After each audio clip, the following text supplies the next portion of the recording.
അന്ന് പടച്ചവന്റെ സ്വർഗം അടച്ചുകൊണ്ട് നിന്നെ കളിയാക്കുമടാ. ഇന്ന് നാട്ടുകാരുടെ മുന്നിൽ നീ 40 പേരുടെ മുന്നിൽ കളിയാക്കിയെങ്കിൽ നാളെ പടച്ചവൻ കോടാടി കോടി ജനങ്ങളുടെ മുന്നിൽ വെച്ച് നിന്ന് നാണം കെടുത്തു. എന്റെ പ്രിയപ്പെട്ട ചെറുപ്പക്കാരാ, അല്ലാഹുവിന്റെ റസൂൽ പറയുകയാ, ഏത് പാപം ചെയ്താലും പടച്ചവന് പുറത്തു വരും.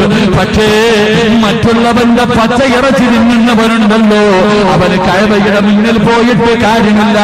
അവന് കഅബയുടെ മുന്നിൽ പോകുന്നതിന് മുമ്പ് ആരെ കുറിച്ചാണോ പറഞ്ഞത് അവന്റെ കാല് പിടിച്ച് പൊരുത്തം ചോദിക്കാതെ നിനക്ക് അല്ലാഹുവിന്റെ സ്വർഗ്ഗം കിട്ടില്ലെന്ന് നബിയുനാ റസൂലുള്ളാഹി. ഖബറിൽ കിടന്ന മയ്യത്തിനെ വ്യഭിചരിച്ചവന് ഒരു അല്ലാഹു പുറത്തുവിടും. കാരണം അത് അല്ലാഹുവുമായി ബന്ധപ്പെട്ട വിഷയം. പക്ഷെ ജനങ്ങളുമായി ബന്ധപ്പെട്ട വിഷയത്തിന് നീ അവിടെ പോയിട്ട് കാര്യമില്ല. ആദ്യം പറഞ്ഞവന്റെ കാല് പിടിച്ച് ദുആ ചെയ്യണമെന്ന് നബിയുനാ റസൂലുള്ളാഹി സ്വല്ലല്ലാഹു അലൈഹി വസല്ലം. അല്ലാഹു നമുക്ക് ഈമാൻ നൽകി അനുഗ്രഹിക്കുമാറാകട്ടെ.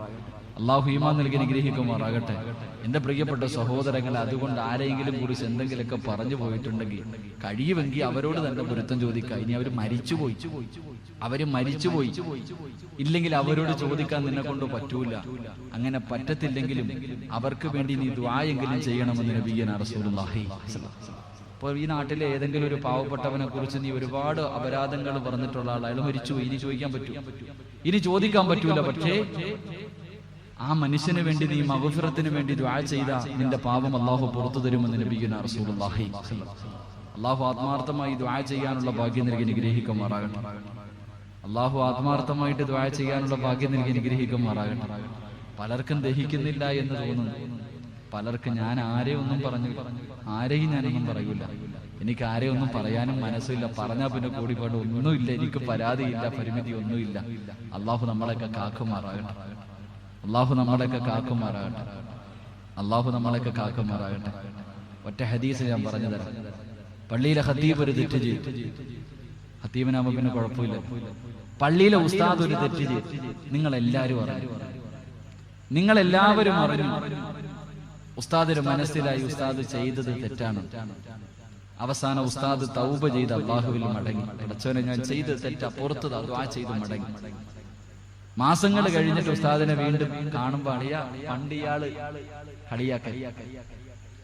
ഉസ്താദ് തെറ്റ് ചെയ്തു, ആ തെറ്റിന്റെ പേരിൽ തൗബ ചെയ്തു മടങ്ങിയതിനു ശേഷവും പിന്നെയും കാണുമ്പോ പണ്ട് വേലിയാടിയ ആളാന്ന് പറയുന്ന പോലെ കളിയാക്കുന്ന ഒരു സ്വഭാവം നമുക്കുണ്ട്. അങ്ങനെ കളിയാക്കുന്നവനോട് അല്ലാഹുവിന്റെ റസൂൽ സല്ലല്ലാഹു അലൈഹി വസല്ലം തങ്ങൾ പറയാ, മോനെ, നീ അങ്ങനെ കളിയാക്കിയ നീ മരിക്കുന്നതിന് മുമ്പ് ആ പാപം ചെയ്തിട്ടേ മരിക്കൂ എന്ന് അല്ലാഹുവിന്റെ പ്രവാചകൻ നബിയുനാ റസൂലുള്ളാഹി. ചെയ്ത തെറ്റ് അവൻ തൗബ ചെയ്ത് മടങ്ങിയതിനു ശേഷം പിന്നെ അവനെ കളിയാക്കുമ്പോ നീ ഓർത്തോണം, അവൻ മൂട്ടിച്ചിട്ടുണ്ടെങ്കിൽ നീയും മൂട്ടിക്കും, അവൻ പെണ്ണ് പിടിച്ചിട്ടുണ്ടെങ്കിൽ നീയും പെണ്ണ് പിടിക്കും. അല്ലാഹു കാക്കുമാറാകട്ടെ. ഉസ്താദിന് വേറെ ഒന്നുമില്ല, പാവം. അല്ലാഹു അദ്ദേഹത്തിന് സ്വർഗം കൊടുത്ത് അനുഗ്രഹിക്കുമാറാകട്ടെ. കാരണം ഉസ്താദന്മാർ വേറെ ആരെങ്കിലും പറഞ്ഞ വിവാദങ്ങൾ, ഉസ്താദ് കുഴപ്പമില്ല, നമ്മളൊരു ജിൻസാണല്ലോ, അതുകൊണ്ട് പറഞ്ഞതേ ഉള്ളൂ. അല്ലാഹു സുദീർഘമായ കാലം ഈ സമുദായത്തിന് വേണ്ടി ദഅവത്ത് ചെയ്യാനുള്ള ഭാഗ്യം കൊടുത്ത് അനുഗ്രഹിക്കുമാറാകട്ടെ. എന്റെ പ്രിയപ്പെട്ട 4 പേരുടെ മുന്നിൽ കളിയാക്കുമ്പോ 4 പേരുടെ മുന്നിൽ നിങ്ങൾ ഒരുത്തനെ കളിയാക്കിയ നീ മനസ്സിലായിക്കോണം, നീ മരിക്കുന്നതിന് മുമ്പ് 40 പേരുടെ മുന്നിൽ നാറുന്നു. 4 പേരുടെ മുന്നിൽ നീ ഒരുത്തനെ കളിയാക്കിയ നീ മനസ്സിലായിക്കോണം, നീ മരിക്കുന്നതിന് മുമ്പ് 4 അല്ല 40 പേരുടെ മുന്നിൽ നാറും. അല്ലാഹു നമ്മളെ കാക്കുമാറാകട്ടെ. എന്റെ പ്രിയപ്പെട്ടവരെ, ഒരുത്തന്റെ കണ്ണ് നിറയിപ്പിച്ചിട്ടുണ്ടെങ്കിൽ നീ മരിക്കുന്നതിന് മുമ്പ് നിന്റെ കണ്ണ് നിറയുമെന്ന് നബിയുനാ റസൂലുള്ളാഹി സ്വല്ലല്ലാഹു അലൈഹി വസല്ലം. അതുകൊണ്ട് നന്നാവാനുള്ള ഒരു അവസരമായി കണ്ടോ. അല്ലാഹുവിനോട് ദുആ ചെയ്യ്, അല്ലാഹുവിനോട് പൊട്ടിക്കരഞ്ഞ് ദുആ ചെയ്യ്. അല്ലാഹു നമ്മുടെ ദുആ സ്വീകരിക്കുമാറാകട്ടെ. എന്റെ പ്രിയപ്പെട്ടവരെ, നിങ്ങളൊക്കെ അല്ലാഹുവിനോട് ദുആ ചെയ്യും. ഞാനും നിങ്ങളും അല്ലാഹുവിനോട് ദുആ ചെയ്യുന്നു. വരുമ്പോഴും ഒരു ചെറുപ്പക്കാരനെ കണ്ടു പൊട്ടിക്കരഞ്ഞു. ഇന്ന് ഞാൻ ഇങ്ങോട്ട് വഴുതിന് വരുമ്പോഴും എപ്പോഴും കാണുന്ന ഒരു ചെറുപ്പക്കാരനെ കണ്ടപ്പോ വല്ലാത്ത കരച്ചിൽ, പൊട്ടിക്കരയുക. സാധാ എന്റെ കുഞ്ഞിന്റെ തലയിൽ ഒരു മുഴ വന്നിട്ട് എന്റെ കുഞ്ഞിന്റെ തലയിൽ ഒരു മുഴ വന്നിട്ട് 2.5 വയസ്സേ ഉള്ളൂ, ഓപ്പറേഷൻ ചെയ്യണമെന്ന് പറഞ്ഞ് ട്യൂമർ ആണെന്ന് സംശയമുണ്ട് ഉസ്താദേ, ദുആ ചെയ്യണം. അള്ളാഹു ആ പൊന്നുമോന് പുറത്തു കൊടുക്കുമാറാകട്ടെ. അള്ളാഹുവേ റഹ്മ റഹീമായ അള്ളാഹുവേ, മലിക്കുൽ ജബ്ബാറായ അള്ളാഹുവേ, ആ പൊന്നുമോന് നീ ശിഫ കൊടുക്കണേ അള്ളാഹുവേ, ശിഫ കൊടുക്കണേ അള്ളാഹുവേ. നിന്റെ ഖുർആനിന്റെ ബറക്കത്ത് കൊണ്ട് അമ്പിയാക്കൾ, ഔലിയാക്കൾ, ആരിഫീങ്ങൾ, സാദാത്യങ്ങൾ, ലോകത്ത് നീ ആരെയൊക്കെ ഇഷ്ടപ്പെടുന്നു അവരുടെയൊക്കെ ബറക്കത്ത് കൊണ്ട് ആ പൊന്നുമോന് നീ ശിഫ നൽകണേ അല്ലാ. ആ കുടുംബത്തിന് നീ സമാധാനം നൽകണേ അല്ലാ. ആ കുടുംബത്തിന് നീ സമാധാനം നൽകണേ അല്ലാ. സന്തോഷത്തോടെ തന്റെ വാപ്പയോടും ഉമ്മയോടൊപ്പം കടിച്ച് ചിരിച്ച് ഇനിയുള്ള കാലം ജീവിക്കാനുള്ള ഭാഗ്യം ആ പൊന്നുമോന് നീ കൊടുത്ത് അനുഗ്രഹിക്കണേ തമ്പുരാനെ. എന്റെ പ്രിയപ്പെട്ടവർ, ഇതുപോലെ ഒരുപാട് പേരുണ്ട്. നമ്മൾ അല്ലാഹുവിനോട് എത്ര ദുആ ചെയ്താലും പടച്ചവൻ നമുക്ക് തരൂല. ചിലര് പറയുന്ന ഒരു വാക്കുണ്ട് ഉസ്താദേ, ഞാൻ തഹജ്ജുദ് നിസ്കരിച്ചിട്ട് ദുആ ചെയ്യുന്നു, അല്ലാഹു എനിക്ക് തരുന്നില്ല. നോമ്പ് പിടിച്ചിട്ട് ദുആ ചെയ്യുന്നു, സദക്ക കൊടുത്തിട്ട് ദുആ ചെയ്യുന്നു, എന്നിട്ടും പടച്ചവൻ എനിക്ക് തരുന്നില്ല. കാരണം എന്തെന്നറിയും? എല്ലാരും ഇങ്ങോട്ട് നോക്കി. നീ ദുആ ചെയ്തിട്ട് പടച്ചവൻ നിനക്ക് തരാത്ത എന്തെന്നറിയും? ആരുടെയെങ്കിലും ദുആയിൽ 10 കാര്യങ്ങളില്ലെങ്കിൽ അവന്റെ ദുആ അല്ലാഹു സ്വീകരിക്കില്ലെന്ന് നബിയുനാ റസൂലുള്ളാഹി. ആരുടെയെങ്കിലും ദുആയിൽ പറ മനുഷ്യന്മാരെ എന്ത് പിണങ്ങിയിരിക്കണേ? നിങ്ങളുടെ ദുആ സ്വീകരിക്കാത്തതിന്റെ കാരണം എന്തേ? കാരണം എന്തേ? ആരുടെയെങ്കിലും ദുആയിൽ 10 കാര്യങ്ങൾ ഉൾപ്പെടുത്തിയില്ലെങ്കിൽ അവന്റെ ദുആ അല്ലാഹു സ്വീകരിക്കില്ലെന്ന് നബിയുനാ റസൂലുള്ളാഹി. ഞാൻ ഒരു 10 കാര്യം പറഞ്ഞു തരാം, ഇൻഷാ അല്ലാഹ് അനുസരിക്കൂ. ഇതെന്തിനാ പെണ്ണുമ്പിള്ളയുടെ അടുത്ത് പിണങ്ങിയിരിക്കുന്ന പോലെ? ഞാൻ എനിക്ക് വാല് നിർത്താം. ഞാനൊരു 10 കാര്യം പറഞ്ഞു തരാം. ഈ 10 കാര്യം ഉൾപ്പെടുത്തിയിട്ട് ദുആ ചെയ്താൽ നിന്റെ ദുആ സ്വീകരിക്കും. അല്ലാഹു പഠിക്കാനും പ്രവർത്തിക്കാനും ഭാഗ്യം നൽകി അനുഗ്രഹിക്കുമാറാകട്ടെ. ചെയ്യൂ ചെയ്യൂ ചെയ്യാന്നുള്ളവരൊന്ന് കൈവിടുക. ഒരു 10 കാര്യം ഞാൻ പറഞ്ഞു തരാം. ഓ, പിശുക്കന്മാരും ഉണ്ടല്ലോ അല്ലാഹ് ഇതിനകത്ത്. ഇതും ചെയ്യാൻ വയ്യാത്തവരുണ്ട്. എന്റെ പൊന്നനിയ പൈസ കൊടുക്കണമെന്നല്ല, ഒരു 10 കാര്യം ഞാൻ പറഞ്ഞു തരാം. അള്ളാഹു ഭാഗ്യം നൽകി അനുഗ്രഹിക്കുമാറാകട്ടെ. 1, നിങ്ങൾ ദുആ ചെയ്താൽ സ്വീകരിക്കണമെങ്കിൽ ഒന്നാമത്തെ കണ്ടീഷൻ, ദുആയിന്റെ തുടക്കത്തിൽ ഹംദും സ്വലാത്തും പറയണമെന്ന് നബിയുനാ റസൂലുള്ളാഹി സ്വല്ലല്ലാഹു അലൈഹി വസല്ലം. ദുആ ചെയ്യാൻ അറബി അറിയാത്തവനാണെങ്കിൽ എങ്ങനെയാണെങ്കിലും ദുആ ചെയ്യുമ്പോൾ എങ്ങനെ തുടങ്ങണം? അൽഹംദുലില്ലാ അൽഹംദുലില്ലാഹി റബ്ബിൽ ആലമീൻ അല്ലാഹുമ്മ സ്വല്ലി അലാ സയ്യിദിനാ മുഹമ്മദിൻ വഅലാ ആലി സയ്യിദിനാ. ഹംദും സ്വലാത്തും നിർബന്ധമായി പറയണമെന്ന് നബിയുനാ റസൂലുള്ളാഹി സ്വല്ലല്ലാഹു അലൈഹി വസല്ലം. അപ്പൊ ദുആയിലെ ഒന്നാമത് ദുആ സ്വീകരിക്കണമെങ്കിൽ ഒന്നാമത്തെ കാര്യം എന്താ? പറ മനുഷ്യന്മാരെ, എങ്ങനെ ഹംദും സ്വലാത്തും പറയുന്നത്? ഒന്ന് പറയുന്നേ. ഇതെന്ത് ചങ്ങായിമാര്, ഹിദർ നബി അലൈഹി സ്വലാമിന്റെ കൗമല്ല, അങ്ങനെ ആവരുത്. അൽഹംദുലില്ലാഹി റബ്ബിൽ ആലമീൻ അല്ലാഹുമ്മ സ്വല്ലി അലാ സയ്യിദിനാ മുഹമ്മദ് വഅലാ ആലി സയ്യിദിനാ. എന്നിട്ട് നിങ്ങൾ അറിയുന്ന ഭാഷയെ ദുആ ചെയ്താൽ മതി. അല്ലാഹുക്ക് എല്ലാ ഭാഷയും അറിയാം. 2, ദുആ ചെയ്താൽ സ്വീകരിക്കണമെങ്കിൽ രണ്ടാമത്തെ കണ്ടീഷൻ, അള്ളാഹുവിന്റെ 99 പേരിൽ ഒരു 5 പേരെങ്കിലും നീ ദുആയിൽ പറയണമെന്ന് നബിയുനാ റസൂലുള്ളാഹി സ്വല്ലല്ലാഹു അലൈഹി വസല്ലം. അള്ളാഹുവിന് 99 പേരുണ്ട്. ആ 99 പേരിൽ ഒരു 5 എണ്ണമെങ്കിലും പറയണം. അള്ളാഹുവേ, നീ കരുണയുള്ളവന, നീ ദയാലുവ, നീ പടച്ചവനെ മാലിക്, ഞങ്ങളുടെയൊക്കെ സിട്ടാവ, ഞങ്ങളുടെ കണ്ണ് നിറയുന്ന നിനക്ക് ഇഷ്ടമല്ലല്ലോ അല്ല. ഇതുപോലെ പടച്ചവന്റെ പേരിൽ ഒരു 5 പേരെങ്കിലും നീ ദുആ ചെയ്യുന്ന സമയത്ത് പറയണമെന്ന് നബിയുനാ റസൂലുള്ളാഹി സ്വല്ലല്ലാഹു അലൈഹി വസല്ലം. ഒരു ദിവസം ഒരെണ്ണം വെച്ച് പഠിച്ചാൽ മതി. ഒരു ദിവസം ഒരു പേര് വെച്ച് പഠിച്ചാൽ മതി. 99 ദിവസം കൊണ്ട് നിനക്ക് അള്ളാന്റെ പേര് മുഴുവനും പഠിക്കാൻ പറ്റും. അള്ളാഹു ഈമാൻ നൽകി അനുഗ്രഹിക്കുമാറാകട്ടെ. അപ്പൊ രണ്ടാമത്തെ കണ്ടീഷൻ എന്ത്? ദുആ ചെയ്താൽ സ്വീകരിക്കണമെങ്കിൽ അള്ളാന്റെ പേരിൽ 5 പേര്. 3 മഹാനായ റസൂലുള്ളാഹി സ്വല്ലല്ലാഹു അലൈഹി വസല്ലമ തങ്ങൾ പറയുന്നു, ആവശ്യക്കാരൻ നീയാണെന്നുള്ള ബോധം നിനക്കുണ്ടാകണമെന്ന് നബിയുനാ റസൂലുള്ളാഹി സ്വല്ലല്ലാഹു അലൈഹി വസല്ലം. ദുആ ചെയ്യുമ്പോൾ നീ ഒരു കാര്യം മനസ്സിലാക്കണം, നിന്നെ കൊണ്ട് അള്ളാഹിക്ക് ഉപയോഗമൊന്നുമില്ല, അള്ളാഹയെ കൊണ്ട് നിനക്കാണ് ഉപയോഗം. പള്ളിയിലെ ഖതീബ് ഉസ്താദ് ഇരുന്ന് അങ്ങോട്ട് ദുആ ചെയ്യുമ്പോൾ, ഉസ്താദ് നിസ്കാരം കഴിഞ്ഞിട്ട് ദുആ ചെയ്യുമ്പോൾ ചിലർക്ക് കൈയൊന്നും ഇങ്ങനെ പിടിക്കാൻ പറ്റില്ല, ചിലർക്ക് കൈയൊന്നും ഉയർത്തിപ്പിടിക്കാൻ തന്നെ സമയമില്ല. ചിലരാണെങ്കിൽ പിന്നെ വെട്ടിയിട്ടിരിക്കുക ഇങ്ങനെ തറയിൽ കിട. മറ്റു ചിലരാണെങ്കിൽ തിന്നാനിരിക്കണ പോലെ ആയിട്ട് 2 കാല് ഇങ്ങനെ വെച്ചിട്ട് ഇരിപ്പുണ്ട്. ഞങ്ങളുടെ നാട്ടിൽ ചമ്മണം കൂട്ടിയിരിക്കാന്ന് പറയും. ഇവിടെ എന്താ പറയാ? അങ്ങനെയൊക്കെ തന്നെ. ബിരിയാണി സദ്യ ഒന്നായിരിക്കണ പോലെ ഇരിക്കുക പള്ളിക്കകത്ത്. എന്റെ ചങ്ങാതി ദുആ ചെയ്യുമ്പോ നീയാണ് ആവശ്യക്കാരൻ, അള്ളയല്ല. ആ ബോധം നിനക്കുണ്ടാകണമെന്ന് നബിയുനാ റസൂലുള്ളാഹി സ്വല്ലല്ലാഹു അലൈഹി വസല്ലം. 4 അള്ളാഹുവിന്റെ പ്രവാചകൻ സല്ലല്ലാഹു അലൈഹി വസല്ലമ തങ്ങൾ പറയുന്നു, അള്ളാനെ കുറ്റപ്പെടുത്താൻ പാടില്ല ദുആ ചെയ്യുന്ന സമയത്ത്. ദുആ ചെയ്യുന്ന സമയത്ത് അള്ളാനെ കുറ്റപ്പെടുത്തരുത്. അള്ളാനെ കുറ്റപ്പെടുത്തുന്ന എങ്ങനെ? അള്ളാഹുവേ, ഞാനും അവനും ഒരു കടയിൽ തന്നെയാ ജോലി ചെയ്യുന്നത്. പടച്ചവന് അവന് നീ അത് കൊടുത്ത് ഇത് കൊടുത്ത് എനിക്ക് മാത്രം ഒന്നും തന്നില്ലല്ലോ. ഞാനും ഇവനും ഒരുമിച്ച ഗൾഫിൽ പോയെ, ഒരേ കമ്പനിയിലാ ജോലി ചെയ്യണേ, ഒരേ ജോലി തന്നെ ചെയ്യണേ. പടച്ചവൻ നീ എല്ലാം അവന് മാറി മാറി കൊടുത്ത് എനിക്കൊന്നും തന്നില്ല. എന്റെ കൂടപ്പിറപ്പുകളൊക്കെ നല്ല നിലയിലായി, ഞാൻ മാത്രം ഇങ്ങനെ താഴെ കിടക്കാം.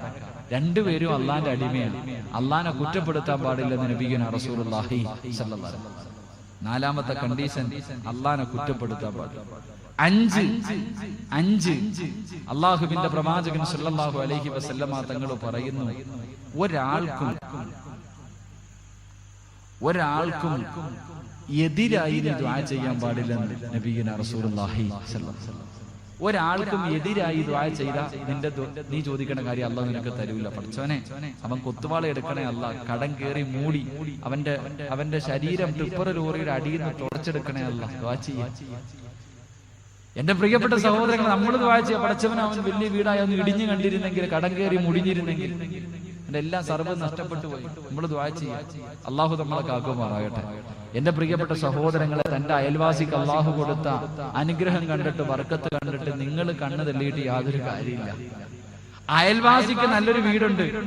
എന്റെ പ്രിയപ്പെട്ട സഹോദരങ്ങൾ, ഇവിടെ ഇരിക്കുന്നവരോട് ഞാൻ ചോദിക്കട്ടെ, നിങ്ങൾക്ക് നല്ല വീടുണ്ട്, 2 നില വീടുണ്ട്, ഗൾഫിൽ ജോലിയാണ്, നല്ല കച്ചവടമൊക്കെ ഉണ്ട്, എല്ലാം ഉണ്ട്. പക്ഷേ അയൽവാസി റോഡിൽ കുഴിയെടുത്ത് ജീവിക്കുന്നവനാ, അല്ലെങ്കിൽ മീകച്ചവടക്കാരനാ, അവന്റെ കുടിലിനകത്ത് പോലുള്ള സന്തോഷവും സമാധാനവും നിങ്ങളുടെ വീട്ടിലില്ല. അള്ളാഹു ബർക്കത്തെടുത്ത് കളയും. അള്ളാഹു ബർക്കത്തെടുത്ത് കളയുന്നത് കൊണ്ടാണ്.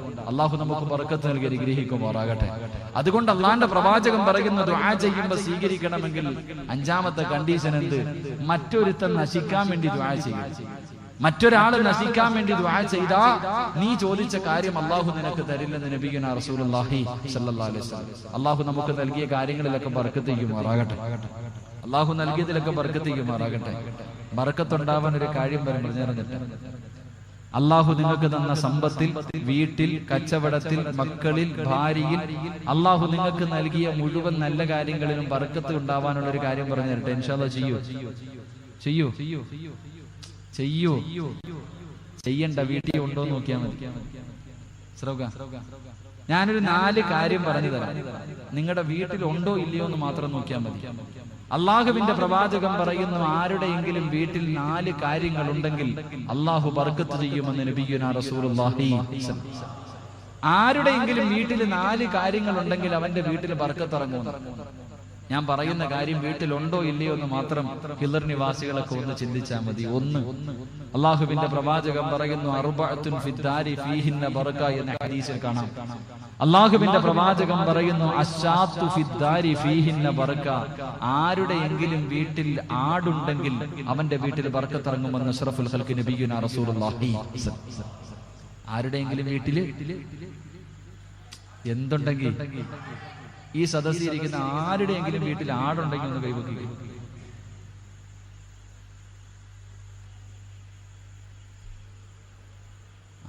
അള്ളാഹു കാക്കുമാറാകട്ടെ. രക്ഷപ്പെട്ട് ആകെ 5 പേരേ ഉള്ളൂ. ആകെ 5 പേരേ ഉള്ളൂ. അവർ 5 പേരും രക്ഷപ്പെട്ടു. ഉസ്താദെ, ആടിനെ വളർത്തിൽ ഇത്തിരി ബുദ്ധിമുട്ടുള്ള ജോലിയാണ്. ഇത്തിരി പാടുള്ളതാ. പ്രവാചകന്മാര് മുഴുവനും ആട് മേച്ചവരാ. ആട് മേക്കാത്ത ഒറ്റ പ്രവാചകന്മാര് പോലും ഇല്ല. ആടിനെ മേച്ചാൽ ക്ഷമയുണ്ടാകുന്ന അറബിയുടെ ഗൾഫിൽ പോയി അറബിയുടെ ആടിനെ ഒട്ടകത്തിനെയൊക്കെ നയിച്ചവർക്ക് അറിയാം. ഒരെണ്ണത്തിനെ പിടിച്ചോണ്ട് ഇവിടെ നിർത്തിയിട്ട് നോക്കുമ്പോൾ അടുത്ത് അവിടെ നിൽക്കും. അതിനെ കൊണ്ടുവന്ന് ഇവിടെ നിർത്തുമ്പോൾ ഇതങ്ങോട്ടും അടിക്കാൻ പറ്റും, ഉപദ്രവിക്കാൻ പറ്റും. എന്തെങ്കിലും ചെയ്താൽ അറബി നെഞ്ചിട്ട് കയറിയിരിക്കും. വല്ലാത്ത ബുദ്ധിമുട്ടുള്ള കാര്യം.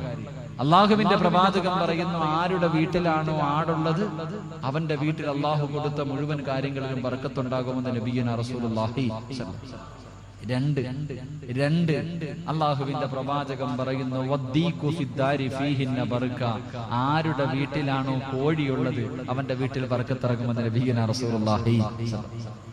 ആരുടെ വീട്ടിലാണോ? എന്തടാ ഈ ചങ്ങാതി വന്നിട്ട് ആടിന്റെയും കോഴിയുടെയും കാര്യം പറയുന്നത് എന്ന് ചിന്തിക്കും. ഉസ്താദിന്റെ ആടിന്റെ നിങ്ങളോട് 2ാം ലോക മഹായുദ്ധം ഉണ്ടാവാനുള്ള കാരണം പറഞ്ഞിട്ട് നിങ്ങൾക്കും ഒരു നേട്ടവും ഇല്ല, എനിക്കും ഒരു നേട്ടവും ഇല്ല. വല്ല പ്രയോജനമുള്ള കാര്യം പറയണം. ആരുടെ വീട്ടിലാണോ കോഴിയുള്ളത് തിന്നാൻ മാത്രം നോക്കിയാ പോരാ, ഹോട്ടലിൽ പോയിട്ട് ചിക്കൻ മേടിച്ച് അടിക്കാൻ മാത്രം നോക്കിയാ പോരാ. എന്റെ പ്രിയപ്പെട്ടവരെ, വീട്ടിൽ കോഴിയെ വളർത്തിയ ബർക്കത്തിറങ്ങുമെന്ന് നബിയുനാ റസൂലുള്ളാഹി സ്വല്ലല്ലാഹു അലൈഹി വസല്ലം. അത് നിങ്ങളുടെയൊക്കെ വീട്ടിൽ ഉണ്ടാകുമെന്ന് ഞാൻ പ്രതീക്ഷിക്കുന്നു. ഇനി ചോദിച്ചിട്ട് നാണം കെടാൻ വയ്യ. വീട്ടിൽ കോഴിയെ വളർത്തണം. കോഴിയെ വളർത്തിയ കണ്ണീർ പരിക്കൂല. ചില ആൾക്കാർ ഇങ്ങനെ പറയും, ഐഷ ഈ പ്രാവശ്യം തെങ്ങിങ്ങനെ വീടിന്റെ ഫ്രണ്ടിൽ നിൽക്കുക, ചുമന്ന തെങ്ങ് ഇങ്ങനെ കൊലച്ച് നിൽക്കണ കാണുമ്പോ പറയും, ഈ പ്രാവശ്യം ഒരുപാടുണ്ടല്ലോ, അൽഹംദുലില്ലാഹ്. അടുത്ത വർഷം അതിലേ കൂടെ നടന്നു പോകുമ്പോ ആ തെങ്ങ് നിന്നതിന്റെ അടയാളം പോലും കാണൂല, കരിഞ്ഞു. ചിലര് പറഞ്ഞു കഴിഞ്ഞാൽ അറം പറ്റി. ചില ആൾക്കാർ പറഞ്ഞാൽ മതി. ഞങ്ങളുടെ ചിലരിങ്ങനെ പറയും, കുഞ്ഞിന് കുഴപ്പമൊന്നുമില്ലേ, സുഖമില്ലേ എന്ന് ആൾക്കാർ പറഞ്ഞു കഴിഞ്ഞാൽ പിറ്റേ ദിവസം കുഞ്ഞിനെ വയറിളക്കം പിടിക്കുന്നവരാണ്. ഒന്ന് പറഞ്ഞാൽ മതി. എന്റെ പ്രിയപ്പെട്ട സഹോദരങ്ങളെ, സമയം കിട്ടുമെങ്കിൽ കോഴിയുടെ കണ്ണിലൊന്ന് നോക്കണം. നാളെ രാവിലെ സുബഹിക്കൊക്കെ ഒന്ന് എഴുന്നേറ്റിട്ട് കൂട്ടിന്ന് കോഴിയെ പിടിച്ച് നിർത്തിയിട്ട് കണ്ണിലൊന്ന് നോക്കണം. നമ്മൾ കോഴിയുടെ കണ്ണിലേക്ക് നോക്കുമ്പോൾ കോഴി നമ്മളെ നോക്കി പേടിപ്പിക്കും. വീട്ടിൽ കോഴിയെ വളർത്തിക്കഴിഞ്ഞാൽ കണ്ണീർ വലിക്കൂല എന്നാണ്. അള്ളാഹു നമ്മളെ കാക്കുമാറാകട്ടെ, അള്ളാഹു നമ്മളെ കാക്കുമാറാകട്ടെ. 2 കാര്യം ആണുങ്ങൾക്കുള്ളതായിരുന്നു, ഇനി 2 പെണ്ണുങ്ങൾക്കുള്ളതാണ്. അള്ളാഹുവിന്റെ പ്രവാചകൻ പറയുന്നു, ആരുടെ വീട്ടിലാണോ ആട്ടുകല്ലുള്ളത് അവരുടെ വീട്ടിൽ ബർക്കത്തിറങ്ങുമെന്ന് നബിയുനാ റസൂലുള്ളാഹി. ആട്ടുകല്ലൊക്കെ നമ്മുടെ വീട്ടിലുണ്ടായിരുന്ന ഒരു കാലം ഉണ്ടായിരുന്നു. മച്ച ഗൾഫിൽ പോയി അറബിയുടെ കൂടെ നടന്നെത്തിരി കിട്ടിക്കഴിഞ്ഞ പതക്കം മാറി. ഇന്ന് ഏത് വീട്ടിലാ ആട്ടുകല്ലുള്ളത്? എന്റെ പ്രിയപ്പെട്ടവരെ ചിന്തിക്കണം. വന്ന വഴി ഒരിക്കലും മറക്കരുതെന്നാണ് ഈ ഹദീസ് പഠിപ്പിക്കണം. നമ്മൾ വളർന്നു വന്നത് ഒരിക്കലും മറന്നു പോകല്ലോ. പട്ടിണിയും പരിവട്ടവുമായി ജീവിച്ച ഒരു കാലമുണ്ടായിരുന്നു. എന്നിത്തിരി പണം കിട്ടിക്കഴിഞ്ഞപ്പോ പിന്നെ നമുക്ക് മിക്സിയായി, ഗ്രൈൻഡറായി. ഇപ്പൊ ആട്ടുകല്ല് വീട്ടിലൊന്നും കാണാൻ പോലും ഇല്ല. എന്റെ പ്രിയപ്പെട്ട സഹോദരങ്ങളെ, ബർക്കത്ത് വേണോ? പറമ്പിൽ എവിടെയോ കിടക്കുന്നുണ്ട്, എടുത്ത് തലയിൽ വെച്ച് വീടിനകത്ത് കയറ്റിക്കോ. അള്ളാഹു ബർക്കത്ത് ചെയ്യുമെന്ന് നബിയുനാ റസൂലുള്ളാഹി സ്വല്ലല്ലാഹു അലൈഹി വസല്ലം. 4 അല്ലാഹുവിന്റെ പ്രവാചകൻ പറയുന്നു, ആരുടെയെങ്കിലും വീട്ടിൽ കറിച്ചട്ടിയുണ്ടെങ്കിൽ, മണ്ണുകൊണ്ടുണ്ടാക്കിയ കറിച്ചട്ടി ആരുടെയെങ്കിലും വീട്ടിലുണ്ടെങ്കിൽ, അവന്റെ സമ്പത്തിലും അവന്റെ കുടുംബത്തിലും അവന്റെ മക്കളിലും അവന്റെ ഭാര്യയിലും അവന്റെ വീട്ടിലും അല്ലാഹു ബർക്കത്തിറക്കുമെന്ന് നബിയുനാ റസൂലുള്ളാഹി. കറിച്ചട്ടി, മണ്ണുകൊണ്ടുണ്ടാക്കിയ കറിച്ചട്ടി, അതിന്ന് കച്ചവടക്കാര് പോലും വിൽക്കുന്ന കാണാനില്ല. കാരണം ഗ്യാസ് വന്നപ്പോ പിന്നെ ചട്ടിയും കരവൊക്കെ പോയല്ലോ. അള്ളാഹു നമ്മളൊക്കെ കാക്കുമാറാകട്ടെ. ഇത് പറയുമ്പോ താത്താമാര് പറയും, നിങ്ങൾക്ക് ഇതൊക്കെ പറഞ്ഞിട്ട് അങ്ങ് പോകാം ഉസ്താദെ, ഇതിന്റെയൊക്കെ പാട് നമുക്കല്ലേ അറിയൂ. പെങ്ങളെ, വളർന്നു വന്ന കാലം ഒരിക്കലും മറന്നു പോകരുത്. ഈ 4 കാര്യം ആരുടെ വീട്ടിലുണ്ടോ അവന്റെ വീട്ടിൽ ബർക്കത്തിറങ്ങുമെന്ന് നബിയുനാ റസൂലുള്ളാഹി സ്വല്ലല്ലാഹു അലൈഹി വസല്ലം. അല്ലാഹുവിന്റെ റസൂല് പറയുകയാ, അല്ലാഹുവിന്റെ റസൂല് പറയുകയാ, പരിശുദ്ധമായ ഖുർആൻ ഓതുന്നവനുണ്ടല്ലോ അവൻ നാളെ സ്വർഗ്ഗത്തിലാണെന്ന് നബിയുനാ റസൂലുള്ളാഹി സ്വല്ലല്ലാഹു അലൈഹി വസല്ലം തങ്ങൾ പഠിപ്പിക്കുമ്പോ മഹാനായ ഇമാം ഗസാലി റഹ്മത്തുള്ളാഹി പറഞ്ഞു തരികയാ, അല്ലാഹുവിന്റെ ഖുർആൻ എല്ലാ ദിവസവും ഓതുന്ന ആരെങ്കിലും ഈ സദസ്സിലുണ്ടെങ്കിൽ, ഖുർആൻ ഓതാതെ ഉറങ്ങാത്ത ഏതെങ്കിലും ഒരു ചെറുപ്പക്കാരനുണ്ടെങ്കിൽ, ഖുർആൻ ഒരു യാസീനെങ്കിലും ഓതാതെ ഞാൻ ഉറങ്ങില്ലെന്ന് നിയത്ത് ചെയ്ത ഏതെങ്കിലും ഒരു പെങ്ങൾ ഈ വീരന്റെ ബാലിന്റെ സദസ്സിലുണ്ടെങ്കിൽ, എന്റെ പൊന്നുമോളെ ഇമാം ഗസാലി റഹ്മത്തുള്ളാഹി പറയുകയാ, അല്ലാഹുവിന്റെ ഖുർആൻ ഓതിയാ കിട്ടുന്ന പ്രതിഫലമുണ്ട്, അല്ലാഹുവിന്റെ ഖുർആൻ ഓതിയാ കിട്ടുന്ന പ്രതിഫലമുണ്ട്. മഹാനായ അബൂ ഹാമിദുൽ ഗസാലി റഹ്മത്തുള്ളാഹി മരണത്തോട് മല്ലരിച്ച് കിടക്കുകയാ, സക്കറാത്തിന്റെ അവസ്ഥകൾ കിടക്കുകയാ. മഹാനായ ഇമാം ഗസാലി റഹ്മത്തുള്ളാഹി മരണത്തിന്റെ വേളയിൽ കിടക്കുമ്പോ തന്റെ കൂടപ്പുറപ്പ് അഹ്മദ് എന്ന സഹോദരനെ വിളിക്കുകയാ. തന്റെ സഹോദരനെ വിളിച്ചിട്ട് പറയുകയാ, കമ്പോളത്തിൽ പോയി എന്റെ കഫൻ തുണി ഒന്ന് വാങ്ങിച്ചു കൊണ്ടുവരുമോ, എന്റെ കഫൻ തുണി ഒന്ന് വാങ്ങിച്ചു കൊണ്ടുവരുമോ. എന്റെ പ്രിയപ്പെട്ടവരെ, തന്റെ കൂടപ്പുറപ്പിനെ പങ്കോളത്തിലേക്ക് പറഞ്ഞു വിടുകയാ.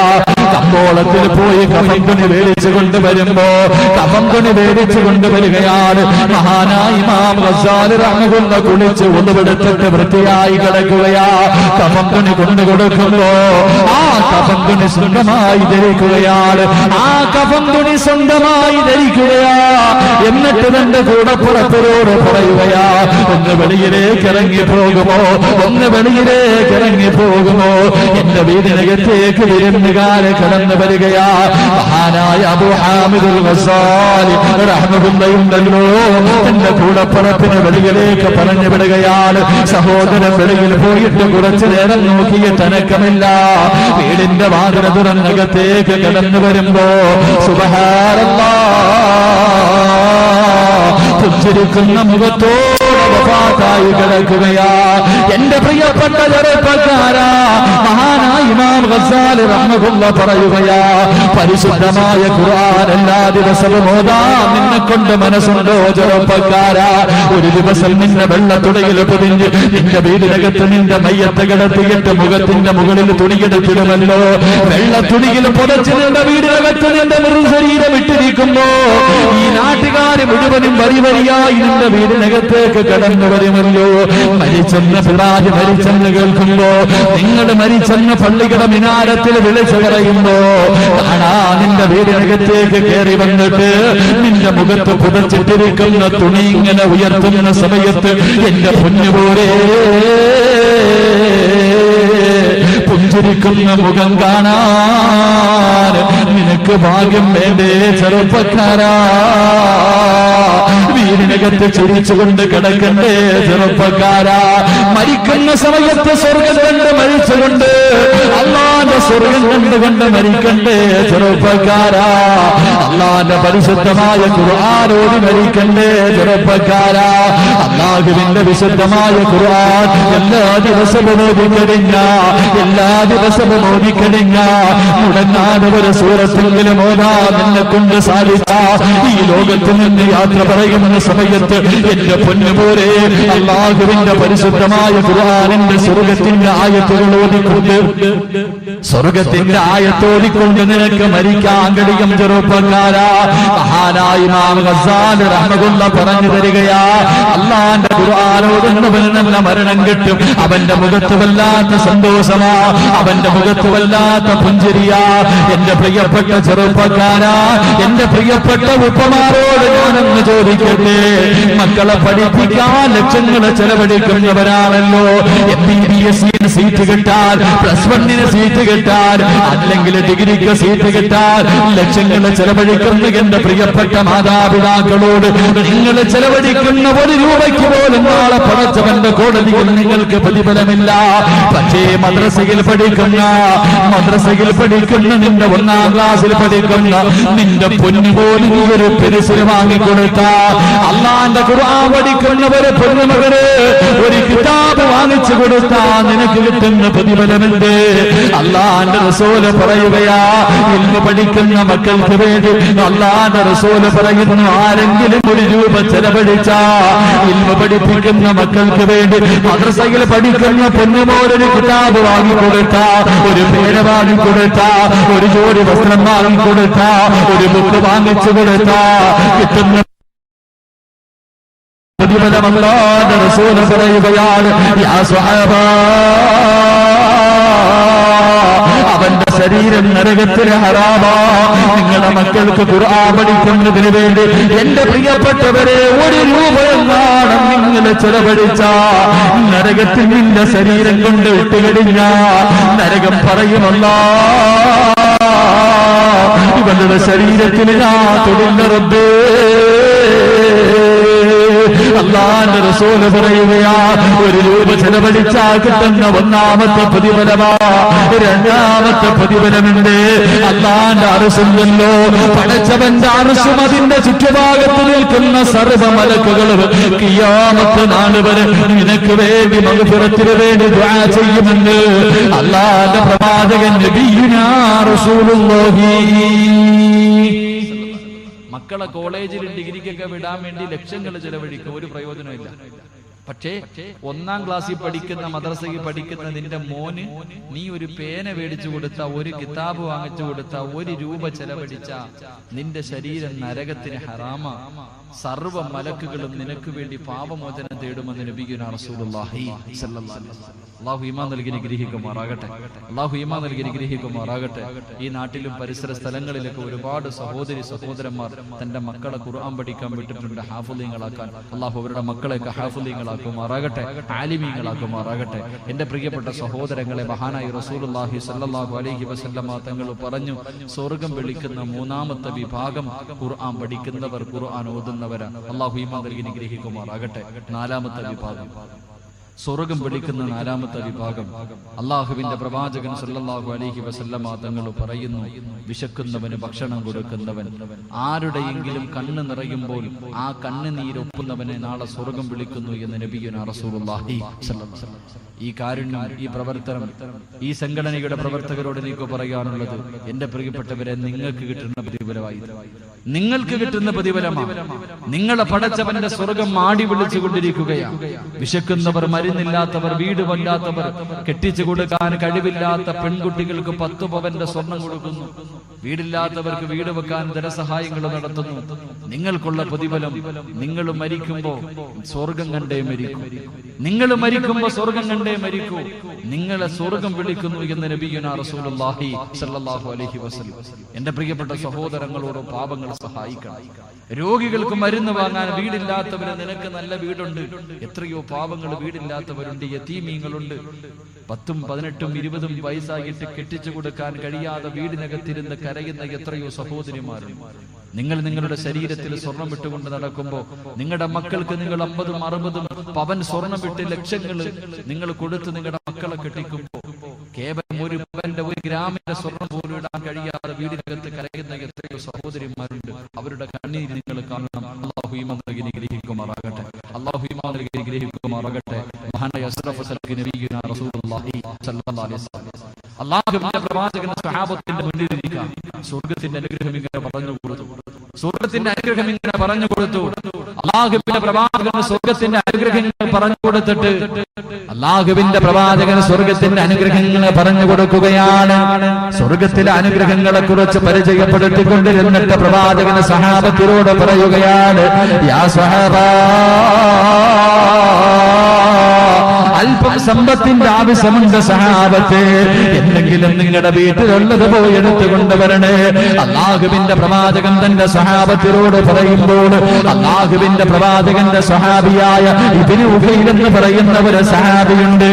ഇബ്നു ഉഖൈൽ എന്ന് പറയുന്ന ഒരു സഹാബിയുണ്ട്. ആ സഹാബിക്ക് ഒരു കൈയില്ല, 2 കാലുമില്ല. 2 കാലുമില്ലാത്ത, ഒരു കൈയുമില്ലാത്ത സഹാബിയാണ് ഇബ്നു ഉഖൈൽ റളിയല്ലാഹു തആല അൻഹു. അല്ലാഹുവിന്റെ പ്രവാചകന്റെ സഹാബിയ തന്റെ വീടിന്റെ മുന്നിൽ ഇരിക്കുമ്പോ ഒരു സഹാബി തന്റെ വീടിന്റെ മുന്നിലൂടെ ഓടുകയാണ്. കയ്യിലെന്തോ ഇങ്ങനെ പിടിച്ചുകൊണ്ട് വീടിന്റെ മുന്നിലൂടെ ഓടുകയാണ്. ഇബ്നു ഉഖൈൽ തങ്ങൾ അത്ഭുതപ്പെട്ടു പോയി. തന്റെ വീടിന്റെ മുന്നിലൂടെ ഓടി പോകുന്ന സഹാബിയോട് ഇബ്നു ഉഖൈൽ റളിയല്ലാഹു തആല അൻഹു ചോദിച്ചു, എന്തേ ചിരിച്ചു കൊണ്ടോടുന്നത്? മുഖത്ത് വല്ലാത്ത സന്തോഷമുണ്ടല്ലോ, മുഖത്ത് വല്ലാത്ത സന്തോഷമുണ്ടല്ലോ. ഇബ്നു ഉഖൈൽ റളിയല്ലാഹു തആല അൻഹുവിന്റെ വീടിന്റെ മുന്നിലൂടെ ഓടുന്ന ചെറുപ്പക്കാരനായ സഹാബിയോട്, 2 കാലുമില്ലാത്ത വിരകരാഗനായ സഹാബി ചോദിക്കുമ്പോ അവിടെ നിന്ന് പറയുന്നു, ഇബ്നു ഉഖൈലേ, അല്ലാഹുവിന്റെ പ്രവാചകൻ സദഖ ചോദിച്ചിരിക്കുകയാ. പാവങ്ങളെ സഹായിക്കാർ, പാവപ്പെട്ടവരെ സഹായിക്കാർ, യതീമീങ്ങളെ സഹായിക്കാർ അല്ലാഹുവിന്റെ പ്രവാചകൻ സദഖ ചോദിച്ചിരിക്കുകയാണ്. വീട്ടിലുള്ളതെടുത്തു കൊണ്ടുവരാൻ അല്ലാഹുവിന്റെ റസൂൽ പറഞ്ഞിരിക്കുകയാ. എന്റെ വീട്ടിലാണെങ്കിൽ ധനമില്ല, എന്റെ വീട്ടിലാണെങ്കിൽ ധനമില്ല, ആകെയുള്ളത് കുറച്ച് ഈത്തപ്പഴമാണ്, ആകെയുള്ളത് കുറച്ച് ഈത്തപ്പഴമാണ്. ഇബ്നു ഉഖൈൽ റളിയല്ലാഹു തആല നോക്കുമ്പോ തന്റെ മുന്നിലിരിക്കുന്ന സഹാബിയുടെ കയ്യിൽ കുറച്ച് കാരക്കയിരിക്കുകയാ. അത് കയ്യിൽ പിടിച്ചുകൊണ്ട് അല്ലാഹുവിന്റെ റസൂലിന്റെ മുന്നിലേക്ക് ഓടുകയാണ്. അവിടെ നിന്ന് പറയുന്ന ഇബ്നു ഉഖൈലേ, പ്രതിഫലമെന്തെന്നറിയുമോ? പ്രതിഫലമെന്തെന്നറിയുമോ? പാവപ്പെട്ടവനെ സഹായിക്കുന്നവനുള്ള പ്രതിഫലം സ്വർഗമാണ്. പാവപ്പെട്ടവനെ സഹായിക്കുന്നവനുള്ള പ്രതിഫലം സ്വർഗമാണ്. അല്ലാഹുവിന്റെ റസൂൽ സ്വർഗ്ഗം തരാമെന്ന് പറഞ്ഞിരിക്കുകയാ. ഇബ്നു ഉഖൈൽ റളിയല്ലാഹു തആല അൻഹു നോക്കുമ്പോ വീട്ടിലുള്ള ഈന്തപ്പഴവും എടുത്തുകൊണ്ടൊരു ചെറുപ്പക്കാരൻ അല്ലാഹുവിന്റെ പ്രവാചകന്റെ മുന്നിലേക്ക് ഓടുകയാണ്. മഹാനായ ഇബ്നു ഉഖൈൽ തങ്ങൾ കരയാൻ തുടങ്ങി. ഇബ്നു ഉഖൈൽ തങ്ങൾ കരയാൻ തുടങ്ങി. അല്ലാഹുവേ, എനിക്ക് സ്വർഗ്ഗത്തിൽ പോകണമെന്ന് വല്ലാത്ത ആഗ്രഹമുണ്ടല്ലോ അല്ലാഹ്. കൊടുക്കാറൊന്നുമില്ലല്ലോ, കൊടുക്കാൻ എന്റെ കയ്യിലൊന്നുമില്ലല്ലോ. ഇബ്നു ഖൈല തങ്ങളിരുന്ന് കരയുകയാ, ഇബ്നു ഖൈല തങ്ങളിരുന്ന് കരയുകയാ. അവസാനം വേച്ച് രണ്ട് കാലമില്ലാത്ത ഇബ്നു ഖൈല എന്ന സഹാബിയുണ്ടല്ലോ, തന്റെ വീട്ടിൽ നിന്ന് അയൽവാസിയുടെ വീട്ടിലേക്ക് ഇഴഞ്ഞിടഞ്ഞ് നടന്നു പോവുകയാണ്. യഹൂദിയായ തന്റെ അയൽവാസിയുടെ വീട്ടിലേക്ക് കടന്നു ചെല്ലുകയാ.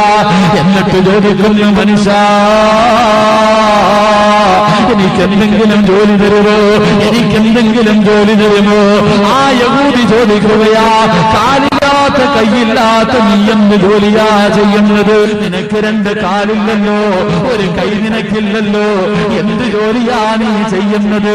നിന്നെ കൊണ്ട് ജോലി ചെയ്യാൻ കഴിയില്ലല്ലോ.